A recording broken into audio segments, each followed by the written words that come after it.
Bonjour, dans ce vidéo on va voir comment on peut tracer les courbes en Python. Donc tout d'abord j'ai commencé par importer la bibliothèque NumPy, donc j'ai mis import NumPy as NP. Et aussi on va importer une autre bibliothèque qui nous permettra de tracer les courbes, c'est la bibliothèque matplotlib.pyplot. Donc c'est pour ça que j'ai mis import matplotlib.pyplot as plt. Donc au lieu de chaque fois je mets matplotlib.pyplot, donc je mets directement plt, point le nom de la fonction que je vais utiliser. Donc on commence par le premier exemple. J'ai créé un vecteur np.arrange -20 20.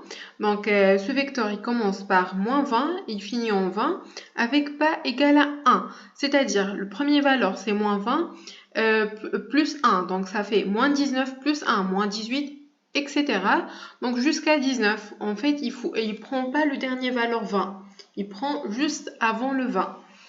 Et ensuite, j'ai créé un autre vecteur y qui est égal à x puissance 2. C'est-à-dire, pour chaque valeur dans x, on va le calculer puissance 2. Par exemple, -20 puissance 2, ça fait 400. Et ainsi de suite. Et ensuite, on a tracé la courbe x, y. C'est-à-dire, les abscisses sont les x et les y sont les ordonnées sont les y. Donc, pour tracer un courbe, on a utilisé la fonction plot de la bibliothèque matplotlib.pyplot. Donc, j'ai mis plt, point, le nom de la fonction plot. Ensuite, j'ai mis x, c'est-à-dire le vecteur des abscisses, et y, c'est le vecteur des ordonnées. Ensuite, j'ai mis plt.show, c'est-à-dire pour voir la figure. On passe au deuxième exemple. Donc cette fois, j'ai créé un vecteur x à partir de la fonction linspace de la bibliothèque NumPy. Donc j'ai mis np.linspace. Le vecteur commence par 0, il arrête en 2pi, 2 fois np.pi, parce que le pi c'est une fonction dans la bibliothèque NumPy. Donc on met np, c'est-à-dire NumPy, point, pi, 30, c'est-à-dire 30 valeurs. Donc x est un vecteur qui commence par 0, il arrête en 2pi, qui contient 30 valeurs. Et ensuite, j'ai calculé y égale à numpy.cosinus de x, c'est-à-dire pour chaque valeur dans x, je calcule le cosinus. Par exemple, le premier valeur, c'est 0, le cosinus de 0, c'est 1, et ainsi de suite. Donc, le dernier valeur, je pense ça va être 2pi, ou même avant. Donc, le cosinus, ça va être égal à 1. Le cosinus, en fait, de 6,28, 31, etc., donc c'est 1. Et ensuite, j'ai tracé la courbe cosinus. Donc, j'ai mis plt.plot xy, plt.show pour voir la figure. Et maintenant, j'ai essayé d'ajouter des trucs dans ma figure. Donc, la première chose que j'ai ajouté une légende. Donc, pour ajouter une légende, il faut ajouter à la fonction plot label égale après le nom de la légende que vous voulez mettre. Par exemple, ici, moi, j'ai mis cosinus de x. Donc, comme vous voyez dans la légende, il a mis cosinus de x. Et pour qu'on voit la légende dans la figure, donc il faut mettre plt.légende. Et ensuite, j'ai ajouté un titre, donc plt.title. Ensuite, on met le titre de la courbe. Donc ici, j'ai mis fonction cosinus. Et pour ajouter les labels sur les axes, il suffit d'utiliser plt.xlabel. Donc ça, c'est pour les abscisses. Donc j'ai ajouté un titre un label pour l'axe des abscisses. Donc j'ai mis abscisse, donc comme vous voyez dans la figure. Et aussi la même chose pour l'axe des ordonnées. Donc plt.ylabel et j'ai noté ordonnées.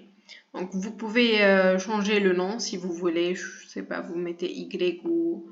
Et ensuite j'ai mis plt.show pour voir la figure.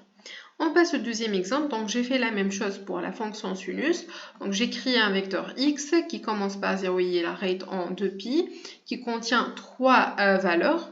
Et y, c'est l'image de x par la fonction sinus, c'est-à-dire pour chaque valeur, on a calculé le sinus de x. Et ensuite, j'ai affiché la courbe de sinus de x, mais cette fois, j'ai changé le color. Donc, pour changer le color de la courbe, il suffit d'ajouter à la fonction plt.plot color égale et le nom de la couleur. Par exemple, ici, j'ai utilisé red, c'est-à-dire rouge. J'ai ajouté un titre, j'ai ajouté des labels sur les axes et j'ai ajouté une légende, label égale à sinus de x. Donc ici il est marqué, ici c'est la légende. Et maintenant, on va essayer d'afficher plusieurs courbes en même figure. Par exemple, ici, j'ai mon vecteur x qui commence par 0, il l'arrête en 2π, qui contient 30 valeurs. Y1, c'est l'image de x par la fonction cosinus. Y2, c'est l'image des x par la fonction sinus. Et ici, j'ai mis plt.plot x, y1, virgule label cosinus de x. Donc ça, c'est pour tracer la courbe de cosinus. Et ça, c'est pour tracer la courbe de sinus. Ça, c'est pour ajouter légende, puisque j'ai mis pour chaque courbe sa légende. Et ça, c'est pour les labels sur les axes. Donc, comme vous voyez, ce qui est en bleu, c'est la courbe cosinus, et ce qui est en orangé, c'est la courbe sinus. Maintenant, on va essayer de tracer un cercle. Donc, j'écris un vecteur x qui commence par 0 et qui arrête en 2π, qui contient 40 valeurs. Y1, c'est l'image de x par la fonction cosinus, c'est-à-dire pour chaque valeur dans x, je vais calculer son cosinus. Cosinus de première valeur de x, c'est-à-dire x0 par exemple, on l'appelle, jusqu'à ainsi de suite. Y2, c'est l'image de vecteur x par la fonction sinus. Et ici, en fait, j'ai tracé y1, y2, c'est-à-dire dans les abscisses, donc je vais prendre le vecteur y1 et dans les ordonnées, je vais prendre le vecteur y2. Donc comme ça, on peut tracer un cercle. Maintenant, j'ai ajouté un domaine de définition à les axes, c'est-à-dire, par exemple ici, le domaine de définition des abscisses commence par -1, il arrête en 1. Et pour les ordonnées, il commence en -1, il arrête en 1. Donc moi, j'ai envie de changer. Donc je veux qu'il commence par -5, qu'il arrête en 5. Et même chose pour les axes des ordonnées. Je veux qu'il commence par -5, qu'il arrête en 5. Donc en fait, on peut changer. Par exemple, c'est pas nécessaire que les abscisses soient le même domaine de définition que les y. Mais moi ici, j'ai pris la même chose, le même domaine de définition.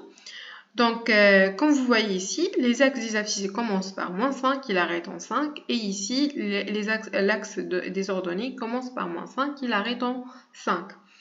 Maintenant, j'ai changé, donc j'ai pris -2. Par exemple, si maintenant je prends... Donc, il faut exécuter tout ça. Ça et ça. Et je vais exécuter ça. Par exemple, il commence par -5. Donc, juste pour que vous voyez que c'est pas nécessaire que les domaines de définition des axes des abscisses et leurs données soient le même domaine de définition. Donc, on peut changer. Et maintenant, un petit exercice. Donc, soit la fonction f définie par f de xt, exponentielle x plus t. Tout d'abord, j'ai commencé par créer la fonction. Donc, j'ai mis def, f, et la fonction, elle va prendre x, un vecteur, et un paramètre t. Donc, return np.exponentielle. Donc, c'est une fonction dans la bibliothèque NumPy, l'exponentielle, de x plus t.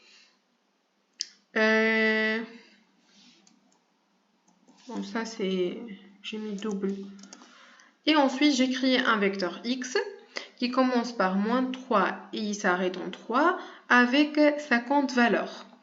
Et y1, c'est l'image de vecteur x par la fonction f quand le paramètre t égale à 1.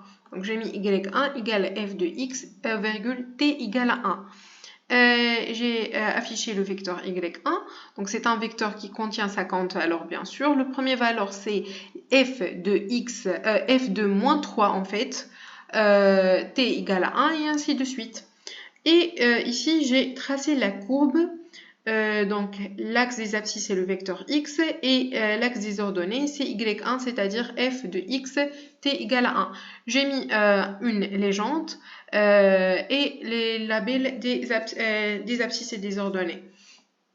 Ensuite, j'ai fait la même chose, mais cette fois, t égale à 2. Et j'ai tracé la courbe quand t égale à 2. quand t égale à 3, donc je vais afficher les trois courbes en même figure. Donc ici, j'ai mis plt.plot x, y1, c'est-à-dire l'image de vecteur x par la fonction f de x quand t égale à 1.